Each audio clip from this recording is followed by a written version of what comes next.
With me from Tel Aviv, Israel, is Kobi Hanoch, CEO of Weebit Nano. Good morning, Kobi. I know it's 5:30 in the morning your time, so we do appreciate you getting up so early. Hi, good morning. You're on. By the way, and I hope everyone is okay, the team, the families, and so on in Israel at the moment. Yeah, thanks. We're fine under the circumstances. Yeah. Thank you. So maybe if you can just, for people who are new to the story of Weebit Nano today, and there are others that have known it for the last 6 or 7 years and have seen the journey that the company's going on, can you maybe just start with what does Weebit Nano do? And importantly, what's the problem that the company is solving? So I guess I understand I'm the third semiconductor session, so hopefully by now people realize how important semiconductors are for the world, and the fact that today, no matter what you touch practically, it has some semiconductors in it. In semiconductors, the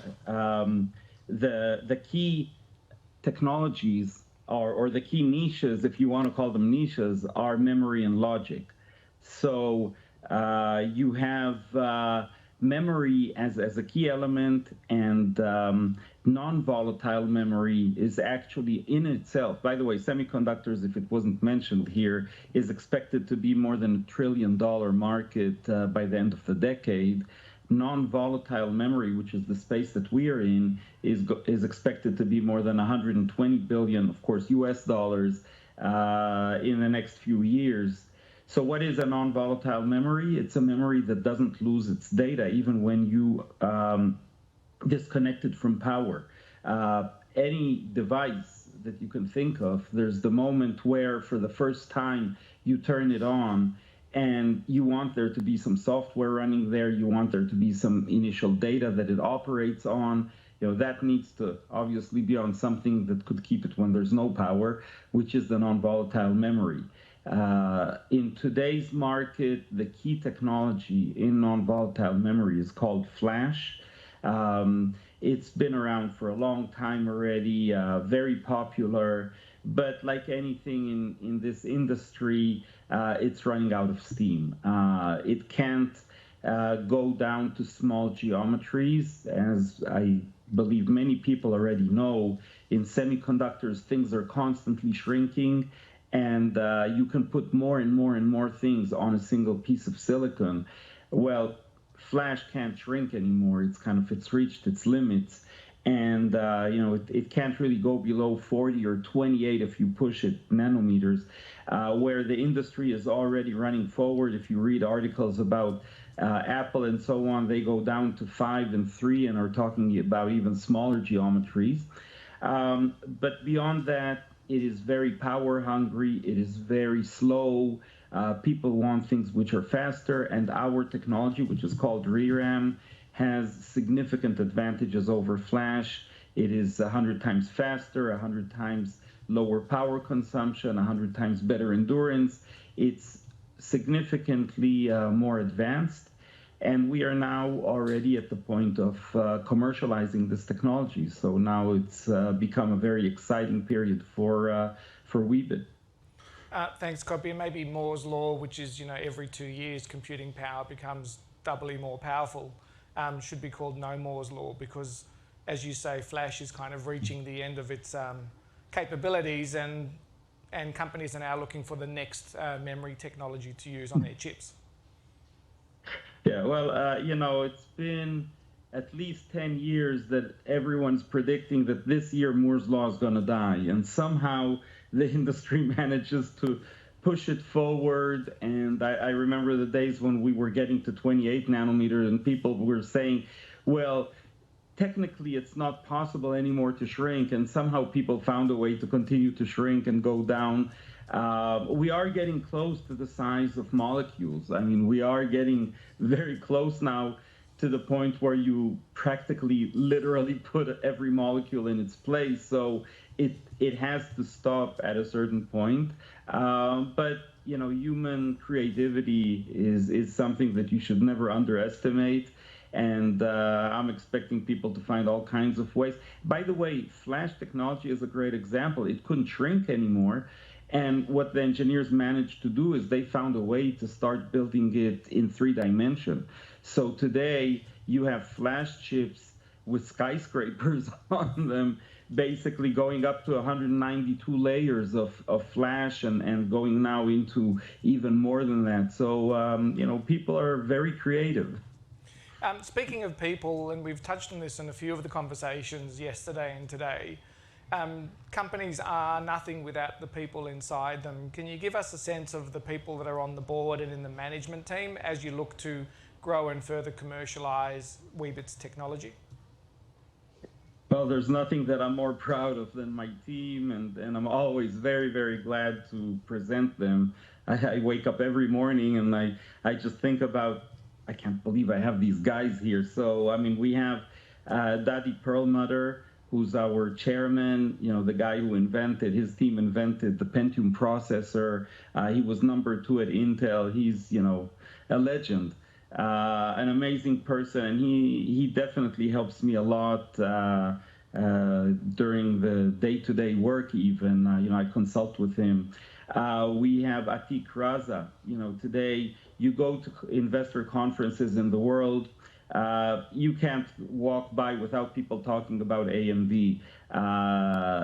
Atik was the guy who took it from what I call a lesser-known company back in the 90s and made it what it is today, really pushed it forward and made it a real rival to Intel. Yoav Nissan Cohen is an amazing guy for me because he did his PhD under Dov Fruman, the guy who invented the very first non-volatile memory. So he's been in this business from day one. And he's also the founder of Tower, which is one of the top 10 foundries today in the world. So, and I didn't talk about what that means, a foundry and a fab, so I will take a short interrupt and then I'll continue with the team. Sure. But it's important that people understand. Semiconductors are manufactured in facilities that are called fabs. People might have mentioned it in previous discussions here. Fabs are extremely expensive to set up. Even the simple ones are more than $1 billion to build. And I personally stood in a building which cost $30 billion to set up, just one building. Okay, so most companies, and I'm talking even Apples and Googles and Facebooks and whatever of the world, they don't have the money, and it doesn't make any sense for them to have their own fab. So there are companies called foundries which have fabs, and they offer manufacturing services to the industry. So he's the founder of one of the big foundries in the world and really helps us understand the whole process. Now, talking about that, actually many people in the Weebit team came from Tower. Tower is in Israel, it's nearby, and it's very well known. So my CTO, Yishai, is a co-founder of Tower, and he, by the way, was a co-founder of Adesto, another ReRAM company that existed in the past. The other VPs in the management team, each one of them has been involved in semiconductors, in memory, for you can say decades, 25, 30 plus years already. And even when you look at the people below them, we have a small, lean team, but it's a very, very, very strong team. Each and every one of them is an expert in their field, and when they meet the customers, the customers are very impressed. You mentioned the billions of dollars that are invested in just one building to build a fab. Can you talk about how Weebit's technology has been developed to facilitate technological and commercial adoption by the fabs and the foundries? Yeah, so obviously we needed a fab ourselves to develop the technology, and we needed a fab that would focus on R&D, because if you go to a commercial fab and you try to convince them to allow you to develop the technology there, you're always last priority, and you're always, there's always something that generates money that runs through the fab. So we partnered with Leti in France. Leti is an organization that belongs to the French government. They have 20 years of experience in researching memories and specifically in researching ReRAM. So they were a perfect partner for us. We started working with them in 2016. We're actually leveraging their know-how in ReRAM, so that really helped us shorten the cycle. And it's an amazing relationship. They're a great partner, and I'm very happy to work with them and having gotten the technology to where it is with them.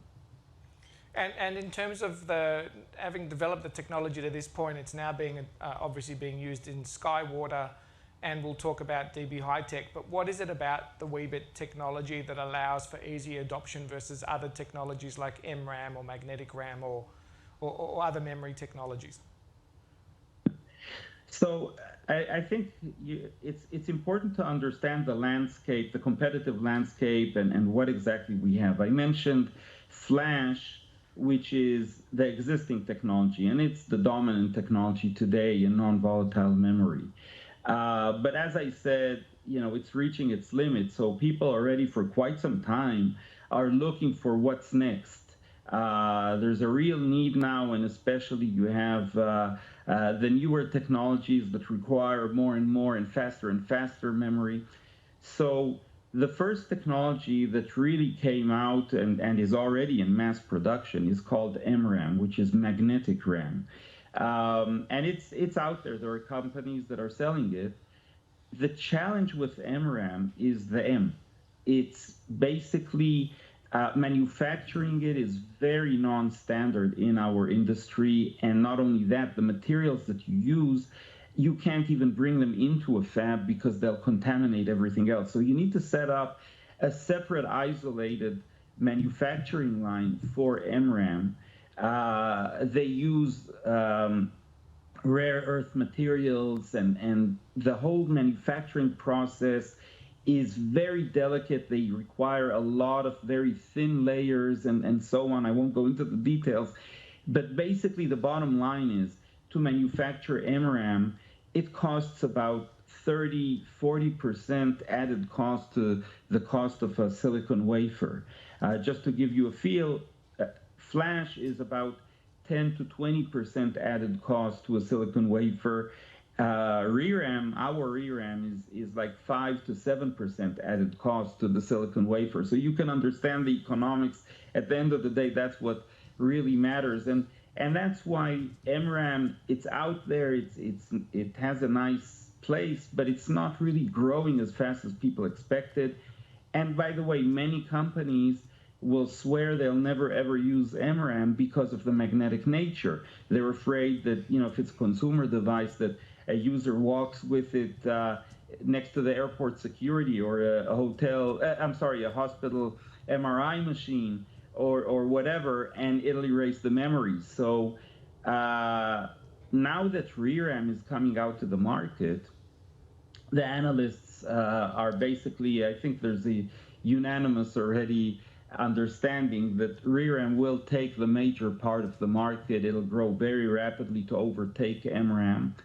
And ReRAM is just much simpler to manufacture, and Weebit has made it a point to develop ReRAM so that it is the simplest. We will use only standard materials in the fab, the standard tools. We want to be able to come to a fab, and you can understand already how expensive it is, and basically just go into an existing manufacturing line and just add ourselves to it. We need to transfer what's called the recipe to the fab to teach them how to manufacture our added, ReRAM into the chip and everything. But it's something that is orders of magnitude simpler than with MRAM, for example. A few years ago, people might remember there was a recall of Tesla cars. I think it was about 160,000 cars globally. It obviously had nothing to do with the engine because they don't use combustion engines. It wasn't to do with the brakes or with the suspension. It was actually to do with the chip, because roughly every night Tesla would send software down the line and the chip would rewrite. So after 3 years, it kind of blew out the chip. You know, does Weebit's ReRAM technology that you talked about, 100 times faster, 1% of the power and so on, is the auto industry one of the end use cases for Weebit's technology, and what other uses are there for Weebit's ReRAM technology? Yeah, Tesla did a great service for us with, you know, basically they wore out the flash. That's really what happened there with, you know, since they download a new version of the operating system into the car, you know, very often, they started having flash memories that were worn out. And that's a good example. Actually, automotive is a great potential market for us for many reasons. First of all, well, you talked about the endurance that we have, which is 100 times better than flash. But it's also the speed. You know, when now the autonomous vehicles, they recognize that someone jumped into the street, you want them to react as quickly as possible, and every nanosecond counts. And our memory is much faster than flash, so, you know, it gives that service. You know, today's cars are becoming more and more battery powered. You want lower power, and again, we consume less power. So, you know, ReRAM is really a great technology for the automotive industry. And by the way, the recent announcements that we made about qualification at 125 degrees, that brings us into the automotive scale. So cars, there are areas in cars which are very hot, if it's the engine, if it's the braking system, etc. And they have a basic requirement that you can operate at least 10 years in 125 degrees Celsius, which is a lot. We recently qualified our technology at Skywater. You mentioned them. That's a mass production facility that we already licensed our technology to, and we showed that we can meet that requirement by automotive. So we clearly have interest in the automotive space. By the way, one of the largest, if not the largest suppliers to the automotive industry, Infineon, has already announced that all of their future chips will include ReRAM. So that definitely sent a shockwave through the automotive industry. And now you have all of these automotive guys that are looking for ReRAM because of that. But automotive isn't the only market. Again, I mean, think about it. Any device you can imagine, there is that day that you turn it on for the first time and you need something to be there. So in reality, any device needs non-volatile memory. And, you know, you talk about IoT, all of these portable devices that are out there that are battery charged. Well, we consume a lot less power, so we give you better battery life, and IoT loves that. And also the speed and many other of the parameters that we have are very good for IoT, which is another huge market. We are very good for the analog, and today analog power management have become huge markets. All of the sensors around you are analog. You know, a car today has hundreds of analog components, and we are a much better fit for them than flash because of the way that we're manufactured. We don't interfere with the manufacturing, or we don't impact the analog circuits, let's call it that way. So, you know, you have IoT, aerospace, we're immune to radiation, or, you know, we've shown already, and the University of Florida did a research on this and showed that we're very, very, what's called rad hard. We tolerate very significant amounts of radiation. So that's aerospace and so on. I can go on and on, but basically every industry has advantages using ReRAM, and we are involved today already with many companies that are in medical, in IoT, in aerospace and automotive and other domains, communication and so on. So it's a very exciting technology because we can really reach very wide. Maybe one more question, and I'll see if there's anything on the floor or online. The company recently announced that it had signed an agreement with DB Hightech, which is one of the top 10 fabs globally. Could you please tell us the importance of this agreement and what it means for Weebit Nano? Yeah, we're very proud of this. This has been a key milestone for us. DB Hightech is an important foundry. Now, when we talk, I already explained a foundry is basically a manufacturing service to the world. And many, the vast majority of the semiconductor industry doesn't have their own fabs, and they come to these foundries. DB Hightech has many hundreds of customers, including people like Sony and Toshiba and Texas Instruments and others, and even Samsung and Intel manufacture some at DB Hightech. So it's really, when we go into such a foundry, what people really need to realize is you can already start seeing the revenue down the line, because once we transfer the technology to DB Hightech or to one of these big foundries and we qualify there, that technology is now offered to these hundreds of customers who are waiting and looking already for a technology that would replace flash. They're looking for ReRAM. And so we are getting that exposure to all of this customer base. And it might take us a few years to really get to what people call the hockey stick of, mass production and royalties and all. But you can already see it down the line because that first step was taken, and we are working with this foundry.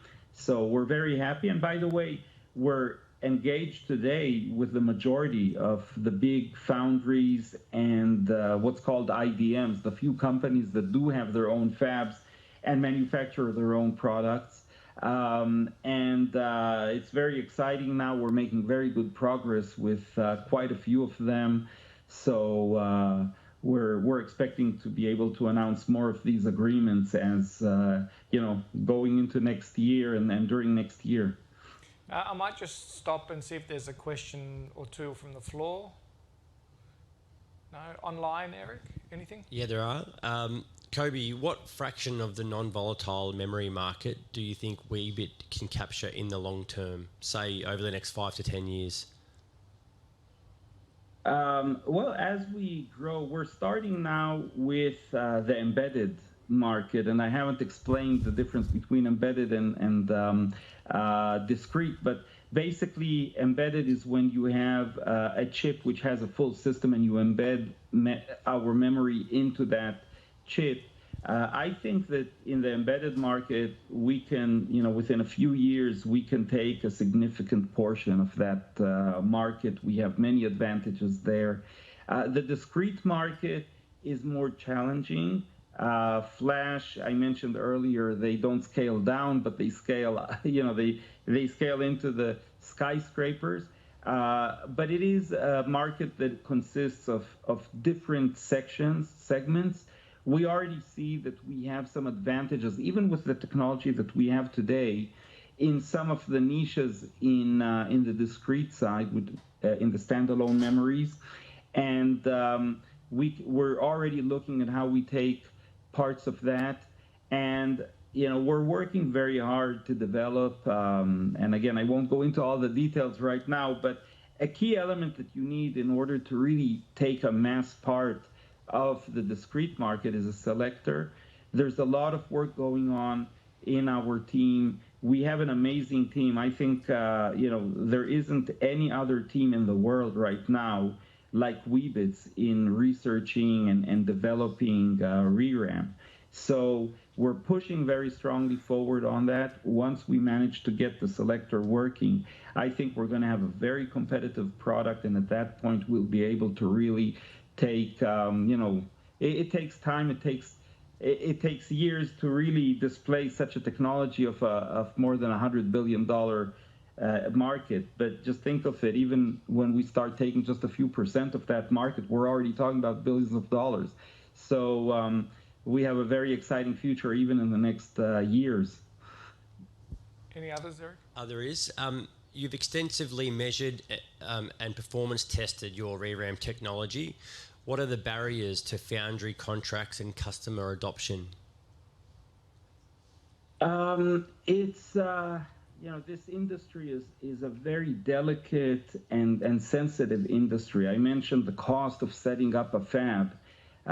Think about a foundry that wants to bring in a new technology. It invested, billions in building this building, and they want to be absolutely sure that this technology is not going to ruin anything. So that's the first thing. They want to make sure that it's not going to cause any harm. The next thing is they want to see that we actually do deliver on what we say, and that, the performance of ReRAM, they want to do a lot of testing and due diligence. And then there's all the issues of, they have floor space. I mean, at the end of the day, a fab has a limited floor space. And sometimes, even though we are using standard tools and everything, they will just say, hey, one of the tools that you require is already at full capacity in our fab. We need to buy another tool. First of all, it's many millions of dollars. And second, we don't have room on the manufacturing floor. It's just limited. The fab is already full. So, I mean, that's just an example of issues that we encounter and that we're trying to work around and solve. And with each foundry, we're trying to resolve the issues that they have. And so that's that's a key part with the foundries. With the customers, it's the first thing is they want to know which foundry they can use, obviously, and we started with SkyWater. That was the first foundry that we signed up with. It's one of the smaller foundries. It's not a major foundry. It was very good for us. In order to clean the pipe, in order to really go and make sure that we can do the whole process. And it's been, they've been very good and very cooperative. The challenge with a newer fab is, just like ReRAM or memory that you need to embed into a system on a chip, there are other components that you need to embed into a system on a chip. People really like to design the core, which is their smarts, their IP, and then they take the Bluetooth or IP or processor. There are so many of them out there, it doesn't make any sense to reinvent the wheel. When they went to SkyWater, they found out that some of those IPs were missing, and so even though they wanted to work with Weebit, with some people, we even had already the financial terms agreed upon. When they got to SkyWater, they realized they couldn't manufacture there. So SkyWater is working on this now to fix it. They hired a new COO for that, president and COO, and he's doing a great job, I think. We'll be working with them, and obviously now we're working with BB Hightech, and hopefully soon we'll be able to announce other foundries that we work with. So we're overcoming all of these obstacles. It's just a matter of time and a lot of hard work. We've got a question from Mark in the room. Yeah, hi, Kobi. It's sort of a follow-up question, really, to the previous question. But when you're talking to and working with these foundries and IDMs, sort of what are the main challenges? You talked a little bit about it already, but to get them across the line, and are there differences between foundries on the one hand and the IDMs on the other hand in terms of challenges? Yeah, each one of these guys is different, and their challenges are different. I mean, I mentioned one of them. Actually, even more than one had the issue that they just didn't have space for another machine that they needed to bring in. Some of them are still kind of hesitant about bringing a new technology in, and they're trying to. I mean, it's known that the market wants ReRAM, but they go through a market analysis and studying with the customers and so on. It's different, and the IDMs, obviously, they have different consideration because they are thinking of specific products that they want to run through the fab, and they want to make sure that we meet their specific requirements. By the way, even the foundries, they look at their key customers, and some of their key customers are saying, we have to have it operating at this voltage or with these currents or with whatever other parameters. and they just want to make sure that we can meet those very aggressive targets. I'm just very conscious of time, and I know we've heard from Blue Glass, Archer, and now Weebit, and we might have to do a semiconductor panel next year and get everybody back on to cover off all the stuff we haven't covered today. But Kobi, maybe one last question. 2023 has been a year of massive change and growth in Weebit Nano. The company now sits in the ASX 200 index, has a market cap sort of give or take 750 million at the moment. What do you see as the key things you're going to focus on in 2024? And importantly, what are the 2 or 3 things that investors should take away from today's conversation? Well, 2024 is really going to be the year of the foundry. So we are pushing very hard now to expand our reach to additional foundries, to additional also IDMs, but basically expand the offering so that customers, and obviously we're not going to neglect the product companies, so we want to bring in more foundries that have, like DB Hightech, each one of them has behind them hundreds of customers, and we want to bring the customers, we want to push the revenue. Next year, I told the shareholders, we're going to start seeing a small ramp in the revenues. It's not going to be significant because most of these things are things that take time to materialize, but we will be announcing more foundries that are coming on board and product companies. That's the big focus of the company. And of course, in parallel, constantly improving the technology. There's so much more to do on ReRAM at different levels, and there's just really exciting times ahead. Well, Kobi, thank you very much. We look forward to seeing you again out in Australia, hopefully around by March next year, if that works, March or April. I know you were here just a couple of weeks ago for the AGM. So thank you for your time today, and I hope you have a good day. Thank you. Thanks, Ron.